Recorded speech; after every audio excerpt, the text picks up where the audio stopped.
오늘은 11월 22일 요한계시록 2장 18절부터 29절입니다. 두아디라 교회의 사자에게 편지하라. 그 눈이 불꽃 같고 그 발이 빛난 주석과 같은 하나님의 아들이 이르시되 내가 네 사업과 사랑과 믿음과 섬김과 인내를 아노니 네 나중 행위가 처음 것보다 많도다. 두아디라 교회를 하나님께서 맨 처음에 칭찬을 하십니다. 칭찬을 하시는데 뭐라고 표현하냐면 너의 사업, 주님을 위한 그런 일들, 그리고 사랑, 믿음, 섬김, 인내가 처음 두아디라 교회가 세워질 때보다 지금이 훨씬 더 크다 이거예요.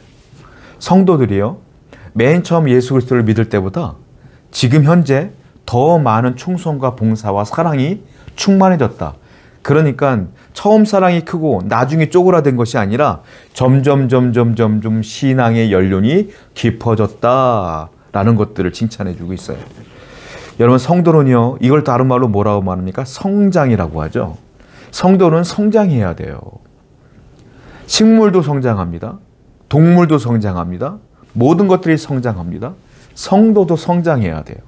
성장하고 성숙해져야 돼요.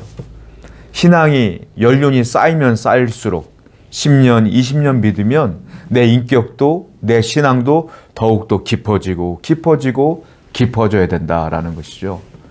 그런데 신앙은 계속 믿은 지가 오래됐는데 제자리 걸음이다, 신앙이 자꾸 퇴보한다, 그러면 그 사람의 영혼은 부패할 수밖에 없어요. 퇴보할 수밖에 없어요. 그러므로 성도는 항상 더욱더 믿는 기간이 길어질수록 더욱더 인격이 수양되어지며 영적으로 더 풍성해져야 된다는, 오늘도 더욱더 성숙해지고 성장해 나가는 여러분 되기를 축원드립니다. 20절이에요. 그러나 내게 책망할 것이 있노라. 자칭이 선지자라 하는 여자 이세벨을 네가 용납함이니 그가 내 종들을 가르쳐 꾀어 행음하게 하고 우상의 제물을 먹게 하는도다. 그런데 책망할 게 있다는 겁니다. 교회 내에 성도 가운데 이세벨이라고 하는 여자가 있어요. 이 사람이 누구냐면 자칭 여선지자라고 불려지는 사람이에요. 스스로 그렇게 불렀어요. 이 이세벨이 무엇을 했느냐면, 두아디라는 어디냐면은 상업이 발달한 도시입니다. 그러다 보니까 조합들이 있어요. 그래서 조합과 조합이 연결되어지고 그 조합 사이에서 우리가 생활할 수 있으려면 그 조합 사람들과 관계를 잘 맺어야 된단 말이에요. 그런데 그 사람들과 관계를 맺는 방법이 뭐냐면 음행을 행하는 거예요. 그리고 우상 숭배했던 음식을 서로 나눠 먹는 거예요. 그 당시에는 음식을 어떻게 먹냐면 음식을 먼저 우상에게 바친단 말이에요. 그리고 바친 음식들을 시장에다 팔았단 말입니다. 그러니까 그걸 가지고 사서 먹는 거예요. 그러니까 성도들 입장에서 볼 때는 해서는 안 될 일들인 것이죠. 그런데 이 사람들은 조합에 속해 있다 보니까 이세벨도 그 조합에 있었던 사람인 것 같아요. 그러니까는 이걸 행하지 않으면 내 생계가 끊어지는 거예요. 관계가 끊어지기 때문에 항상 선택을 하는 겁니다. 현재의 내 삶과 하나님의 영광을 위해서 선택을 해야 되는데, 이 두아디라 사람들은 뭘 선택했냐면 항상 현재의 내 윤택한 삶을 선택을 했다라는 겁니다. 그래서 같이 행음하고 같이 우상 숭배했던 음식을 나눠 먹으며 교제했다. 하나님이 그걸 가지고 책망하시는 거예요. 그 이세벨이 하는 말들을 다 용납하며 놔뒀다. 그래서 교회가 지금 죄로 물들었다라고 말하는 거예요. 성도는 현실을 보는 것이 아니라 하늘을 봐야죠. 하나님의 영광을 봐야죠. 하나님의 도우심을 구해야죠. 세상은 다 죄를 요구해요. 세상에서 잘 살기 위해서는 죄를 져야 돼요, 여러분. 그걸 분명히 아셔야 돼요. 그러나 하나님의 영광을 위해 살려고 하면 세상에서도 하나님이 잘 살게 하셔요. 그걸 분명히 믿고 살아가는 여러분 되기를 축원드립니다. 21절이에요. 또 내가 그에게 회개할 기회를 주었을 때 자기의 음행을 회개하고자 하지 아니하노다. 하나님은 수많은 기회를 줬다는 거예요. 어떤 기회? 회개할 기회. 그런데 그 기회를 잡지 못하고 그 죄에 빠져서 벗어나지 못하더라, 이 말이에요. 하나님은 언제나 죄 짓자마자 벌하시는 분이 아니에요. 기회를 주셔요. 돌이킬 기회, 회개할 기회, 예배 가운데 목사의 설교를 통하여 깨닫게 하는 은혜도 있고요. 셀 모임을 통해 서로 대화하는 가운데에 깨닫게 하는 경우도 있고요. 길을 가다가 자연을 통하여 깨닫게 하는 경우도 있고요.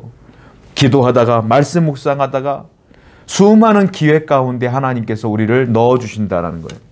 성도는 그 기회를 놓치면 안 돼요. 그 때를 놓치면 죽어요. 항상 영적으로 예민하셔야 돼요. 하나님이 기회를 주실 때 그 기회를 잘 잡아 회개하는 여러분 되기를 축원드립니다. 22절. 볼지어다 내가 그를 침상에 던질 터이요 또 그와 더불어 간음하는 자들도 만일 그의 행위를 회개하지 아니하면 큰 환난 가운데 던지고. 만약에 회개하지 않으면 하나님께서 뭘 한다? 침상에 던져버린대요. 그리고 회개하지 않으면 환난 가운데 던져버린다는 거예요. 행음이라는 게 뭡니까? 성적인 타락, 성적인 쾌락이죠. 말초신경을 자극하는 거예요. 그것에 빠져 있는 거예요. 그 쾌락은 누구를 위한 거예요? 나를 위한 거예요. 사람들이 행음에 빠지고 죄에 빠지는 이유는 뭡니까? 지극히 자기중심적인 사고를 하기 때문에 그렇다. 다 나를 위한 거예요. 죄는 다 나를 위한 거예요.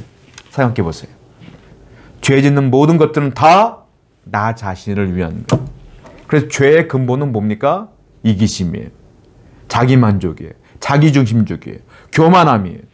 그래서 행동으로 나오는 거예요. 성도는 자기중심적인 사고를 하는 자가 아니라 성도는 하나님 제일주의로 사는 사람들이에요.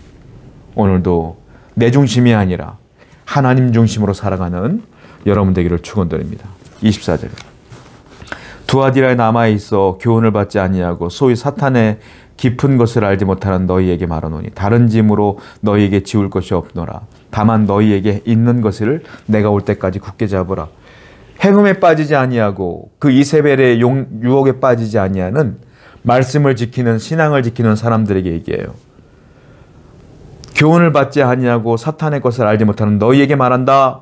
다른 짐을 너에게 지지 않겠다. 이 말이에요. 다른 짐을 주지 않겠다. 이게 무슨 말이겠어요? 너희가 지금 잘하고 있다 이 말이에요. 그 믿음을 지켜라. 다른 걸 더하지 않겠다. 다른 짐을 더하지 않겠다. 다른 것 없어. 그 복음만이 유일한 거야 이 말이에요. 사람들은요 왜 이단에 빠지는 줄 아십니까? 교회에 갔더니 매주 똑같은 말만 해. 예수님이 우리를 위해 구원하셨고 돌아가셨고 그걸 믿어야 되고 이렇게 살아야 되고 맨날 똑같은 말만 해. 근데 이단을 갔더니 막 짝이 있대 말씀이. 그러면서 막 상징적인 걸 막 맞춰가는 거야. 논리적으로 이해가 되는 거야. 아 이게 진리구나. 해 아래 새 것은 없다고 성경에 써있어요. 왜 이단만 다르고 모든 교회는 똑같은 말 하는데 왜 이단만 달라요?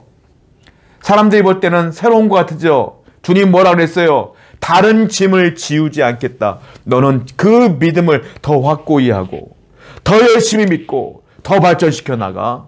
그거 외에는 없어 이 말이에요. 복음은 하나지 여러 개가 아니에요.